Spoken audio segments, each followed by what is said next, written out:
অনুষ্ঠানের শুরুতেই আজকের বিচারক মণ্ডলীর সাথে পরিচয় হয়ে আসি। এ পর্যায়ে পরিচয় করিয়ে দিতে চাচ্ছি বিদগ্ধ আলেম দ্বীন, বিশিষ্ট ইসলামিক চিন্তাবিদ শায়েখ মুবারক আলী হুসাইন, পরিচালক নানুপুর আহমদিয়া ইমদাদিয়া মাদ্রাসা। আসসালামু আলাইকুম ওয়া রাহমাতুল্লাহি ওয়া বারাকাতুহু। প্রশ্ন নিয়ে আসছি, যাচ্ছি বিজ্ঞ বিচারকের কাছে শায়েখ মুবারক আলী হুসাইন। আউযু বিল্লাহি মিনাশ শাইতানির রাজীম। বিসমিল্লাহির রাহমানির রহিম।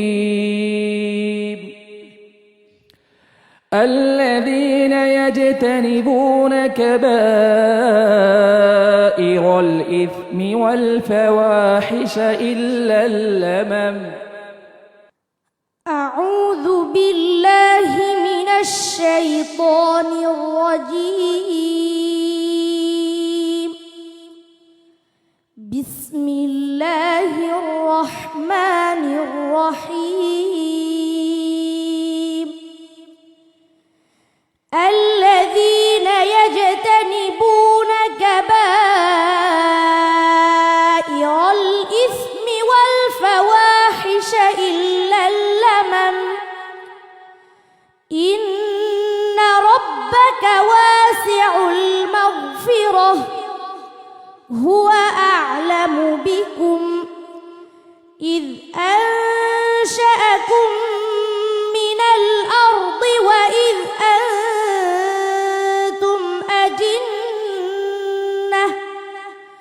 وإذ أنتم أجنة في صدور أنفسكم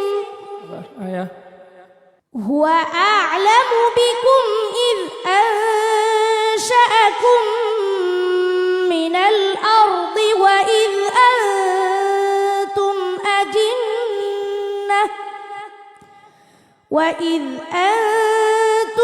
أجنة في صدور وإذ أنتم أجنة في بطون أمهاتكم وإذ أنتم أجنة في بطون أمهاتكم فلا تزكوا أنفسكم هو أعلم بمن اتقى أفرأيت الذي تولى وأعطى قليلا وأكدى أعنده علم الغيب فهو يرى حسبك صدق الله العظيم. মাশাআল্লাহ, নেত্রকোনার বন্ধু আব্দুল মালিক, তুমি তিলাওয়াত করেছ, তোমার লেহান অনেক সুন্দর, হতেই পারে একটু আধটু তোমার সম্পর্কে, তবুও আমরা মন্তব্য জানতে চাইবো আমাদের বিজ্ঞ বিচারক মণ্ডলী থেকে। আলহামদুলিল্লাহ, মাশাআল্লাহ, অসাধারণ তেলাওয়াত ছিল। তার কণ্ঠের মধ্যে যে তেলাওয়াতের মাধুর্য ফুটে উঠেছে, আন্তর্জাতিক মানের সে শেখ আইয়ুবীর সুরে তেলাওয়াত করেছে, অত্যন্ত চমৎকার, যেন মনে হচ্ছে শেখ আইয়ুবী তেলাওয়াত করছে। আল্লাহ পাক রব্বুল আলামিন তাকে শেখ আইয়ুবের মতো বিখ্যাত হিসেবে কবুল করুক, আমিন। বিশেষত বাবা, কয়েকটা জায়গায় আপনার ত্রুটি যুক্ত রয়েছে। হুয়া আলামু বিকুম, এখানে আপনি ওয়াকফ করেছিলেন, এখানে ওয়াকফ হবে না, আপনাকে ঈদ শাআকুম মিনাল আরদ এখানে ওয়াকফ করলে যত হতো।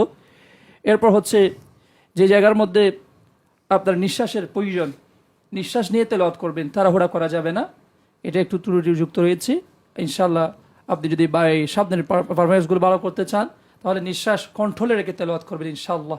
আল্লাহ পাক আপনাকে উত্তম জাযা দান করুক ইনশাআল্লাহ। এই পর্যায়ে তোমার জন্য আমাদের বিজ্ঞ অতিথির থেকে জানতে চাইবো মুফতি সাইফুল্লাহ মমিন, ইমাম খতিব, বাংলাদেশ প্রকৌশলী বিশ্ববিদ্যালয়। তার বয়স, তার অবকাঠামো, শারীরিক সব কিছু মিলিয়ে তার তেলাওয়াত চমৎকার হয়েছে মাশাআল্লাহ। কিন্তু তার এটা সাহসের অভাব এবং তার মনোযোগের অভাব। আমি তাকে বলবো যে এটা তো দেশীয় মঞ্চ, তোমার যে তেলাওয়াতের মান, তুমি আন্তর্জাতিক মঞ্চে তোমার অবস্থান খুবই সুস্পষ্ট। মাশাআল্লাহ। আব্দুল মালিক, তোমার জন্য আমরা দোয়া করি, তুমি সামনের দিনগুলোতে এগিয়ে যাবে, তোমার জন্য শুভকামনা।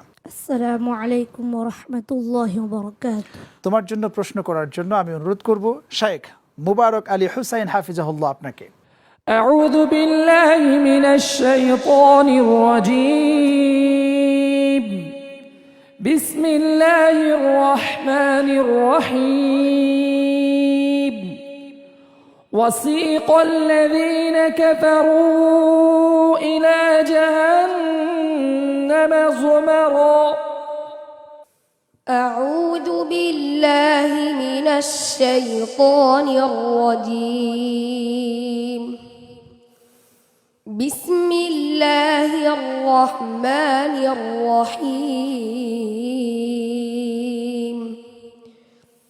وسيق الذين كفروا إلى جهنم زمرا حتى إذا جاءوها فتحت أبوابها وقال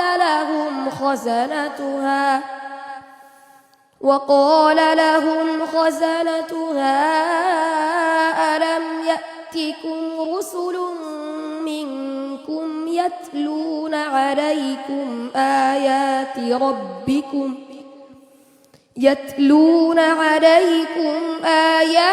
ربكم وينذرونكم لقاء يومكم هذا قالوا بلى ولكن حقت كلمة العذاب على الكافرين. حسبك. صدق الله العظيم. ইউসুফ বিন জামিল, মিরপুরের বন্ধু, তুমি কেমন তিলাওয়াত করেছ শুনবো বিজ্ঞ বিচারক থেকে।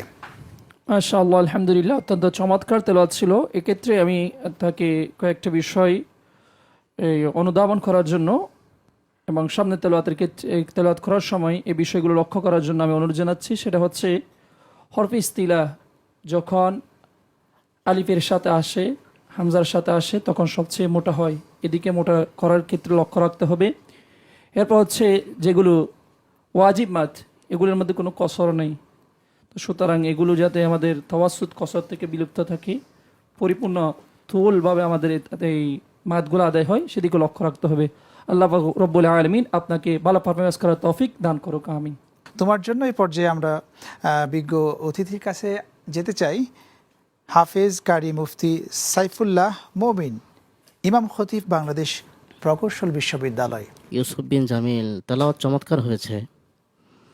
সব কিছু মিলিয়ে তার ভবিষ্যৎ উজ্জ্বল কামনা করছি, আর তার তেলাওয়াতের মধ্যে আরও মনোযোগী হওয়া দরকার। السلام عليكم ورحمة الله وبركاته.